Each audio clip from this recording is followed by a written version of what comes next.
بچه عزیز، خوش اومدی به ویدیو داداشتون امیر ایزد. خب بچه ها، این قسمت ویدیومون چجوریه؟ من همونجوری که میبینید من دوربین قبلا داخل دستم میگرفتم، بعد و اجزای دیگی هم که لازم داشتم، سفری که به منطقه آزاد داشتم رفتم چند تا وسایل خریدم. بریم بیایم که اون بسته ها رو واسهتون بیارم و نگاش کنیم. Let's go.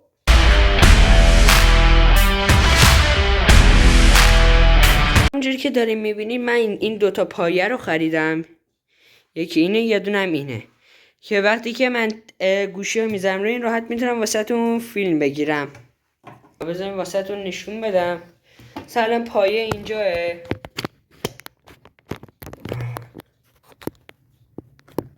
الان من گذاشتم روش، میشنم روی صندلی. اینم از این. اینجوری قشنگ میتونم واسهتون ویدیوهای قشنگ و خیلی زیبا بذارم. حالا میگی اینو من چجوری میخوام بلند کنم که مثلا وقتی که سر پاهم واسهتون ویدیو بگیرم؟ واسه اینم من یه فکری کردم. اومدم از این پایه ها خریدم که پایه هم داره که من اینو میارم میذارم روی زمین. نه، این میاد بالا، اینجوری میشه. اگه من اینو قفل کنم یه همچین ارتفاعی به من میده. اینو من بذارم اینجا، اینا بذارم اینجا راحت. راحت قشنگ واسهتون ویدیوهای خیلی قشنگ و زیبا میذارم. اینم میبینید که بچه کیفیت دوربین خوبه.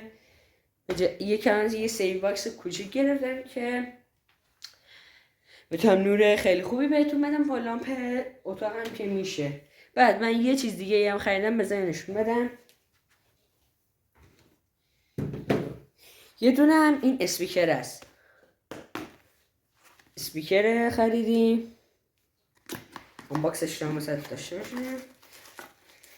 بچه فقط اینو من یه تستی هم انجام دادم، مثلا خراب باشه و اینا. این ببرید این کوچولو داخل ویدیوهای من میبینید آهنگ و اینا هم میذارن که با هم دیگه رقصی و این هم داشته باشیم.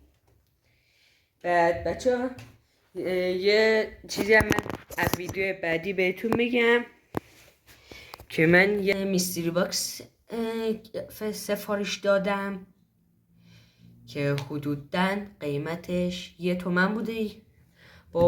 با آوردنش پی کوین ها 1 تومن میشه. اگه میخوای که اون ویدیو رو از دست ندی، این کار رو الان برو انجام بده. اون میستری باکسی که داره میاد، خب بتونی که اون ویدیو رو از همه سریعتر مطلع شی و بتونی ببینی. اگه بتونید سابای منو بیشتر کنید اینها، من یه کانال دارم داخل روبیکا، میتونید بیاین داخل اون عضو بشین.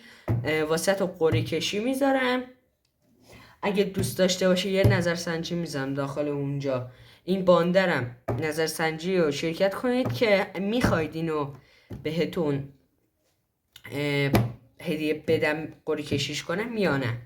ممنونم که این ویدیو رو دیدین و پایه هایی که خریدم رو بهتون